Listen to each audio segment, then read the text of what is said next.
जहां पर मुझे संघर्ष करना पड़ा,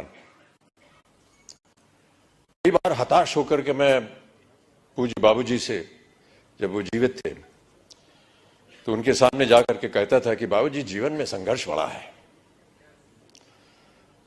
तो उन्होंने बहुत अच्छी बात बताई। उन्होंने कहा कि बेटा, जब तक जीवन है तब तक संघर्ष है।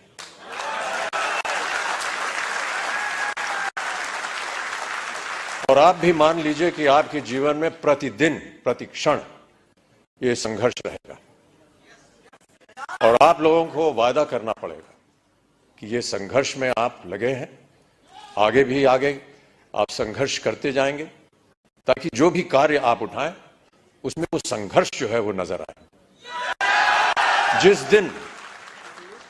जिस दिन लोग आपके संघर्ष को सम्मानित करेंगे, उस दिन आपका पदार्थ जो है वो ऊंचाइयों पर पहुंचा।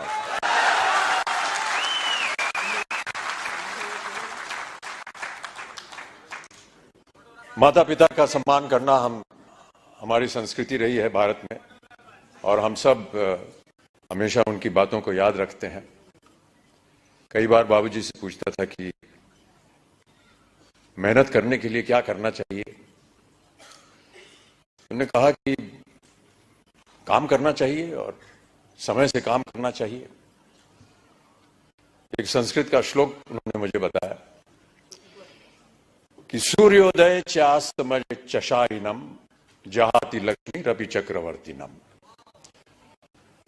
माने ये कि सूर्य उदय होने से लेकर के और अस्त होने तक जो इंसान सोता है, वो चाहे चक्रवर्ती राजा भी क्यों ना हो, उसकी धनराशि जो है वो गायब हो जाती है।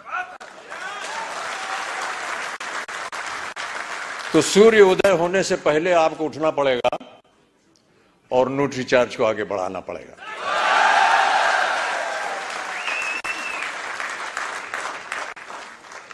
हनुमान जी की एक कथा है। हनुमान जी ने कहा था कि ईश्वर से कि हमको शिक्षा प्राप्त करनी है, ज्ञान प्राप्त करना है, क्या किया जाए, किसके पास जाए। उनसे बताया गया कि आप सूर्य के पास जाइए। सूर्य देवता जो है वो ज्ञान का भंडार है, उनके पास आप जाएंगे तो वो आपको ज्ञान दे सके। तो हनुमान जी गए सूर्य देवता के पास। तो सूर्य देवता ने कहा, भैया मैं तो चलायमान हूं, चलता रहता हूं, कैसे तुमको शिक्षा दूंगा मैं। तो हनुमान जी ने कहा कि आप ज्ञान मुझे देते जाइए और चलते रहिए, मैं आपके सामने उल्टा होकर के चलूंगा। तो आप चलते रहेंगे, मैं आपके सामने उल्टा होकर के चलता रहूंगा और ज्ञान प्राप्त हो जाएगा मुझे। कहने का तात्पर्य यह है कि सूर्य के आगे आपको चलना पड़ेगा, तभी जाकर के आपको ज्ञान प्राप्त होगा, तभी आपका संघर्ष जो है वो सफल होगा। प्रोत्साहित करने के लिए एक कविता की कुछ पंक्तियां हैं। इससे पहले मधुशाला की एक पंक्ति पढ़ी गई थी, क्षमा चाहता हूं, उसमें थोड़ी बहुत त्रुटियां थी। जो यहां सज्जन पुरुष आए थे, उसको मैं दोबारा एक बार सुनाना चाहूंगा आपको कि मदिरालय जाने को घर से, मदिरालय जाने को घर से चलता है पीने वाला, किस पथ से जाऊं असमंजस में है वो भोला भाला, अलग अलग पथ बदलाते सब, पर मैं ये बतलाता हूं कि राह पकड़ तू एक चला जल, पा जाएगा मधुशाला।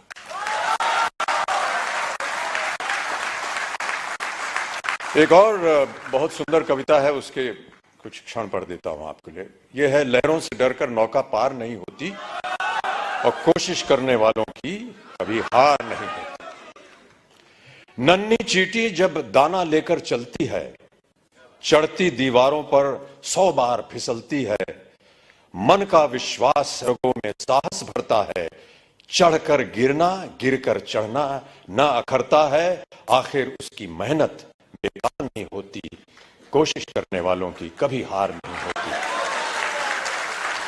तो आपकी कोशिशें हमेशा बनी रहें। आपका सहयोग रहा है। जिनको भी आज पुरस्कार दिया गया है, उनको मैं अपनी ओर से एक खास बधाई देता हूं और उम्मीद करता हूं कि इसी तरह हर कार्यक्रम में आपके साथ जब मैं आऊं तो और भी लोग पुरस्कार प्राप्त करने के लायक हों और मैं उनके साथ उन्हें पुरस्कार दे सकूं, उन्हें प्रोत्साहित कर सकूं। अंत में जाने से पहले बाबूजी की एक और कविता की कुछ पंक्तियां आपको सुनाना चाहूंगा। इस कविता का शीर्षक है अग्निपथ। अग्निपथ बाबूजी ने लिखी थी उस जमाने में जब भारत अपनी स्वतंत्रता के लिए लड़ाई लड़ रहा था अंग्रेजों के खिलाफ। तो भारत की जनता को प्रोत्साहित करने के लिए उन्होंने ये कविता लिखी थी। लेकिन मेरा ऐसा मानना है कि ये एक ऐसी कविता है जो हर क्षण, हर वर्ष, हर युग में उसका एक ही मायने निकलता है, प्रोत्साहित करती है जनता को। तो आपको भी मैं प्रोत्साहित करने के तौर पर अग्निपथ की कुछ पंक्तियां सुना देता हूं कि अग्निपथ अग्निपथ अग्निपथ, वृक्ष हो भले खड़े, हो बड़े हो घने, एक पत्र छाह भी मांग मत मांग मत मांग मत। अग्निपथ अग्निपथ अग्निपथ, तू न रुकेगा कभी, तू न मुड़ेगा कभी, तू न झुकेगा कभी, कर शपथ कर शपथ कर शपथ। अग्निपथ अग्निपथ अग्निपथ, ये महामनुष्य है, चल रहा मनुष्य है, अश्रु श्वेद रक्त से लथपथ लथपथ लथपथ। अग्निपथ अग्निपथ अग्निपथ। मैं आशा करता हूं कि आप सब इस अग्निपथ को स्वीकारें और इस पथ पर चलकर अपने श्रम से, अपने कार्य से इस अग्नि परीक्षा को पार करें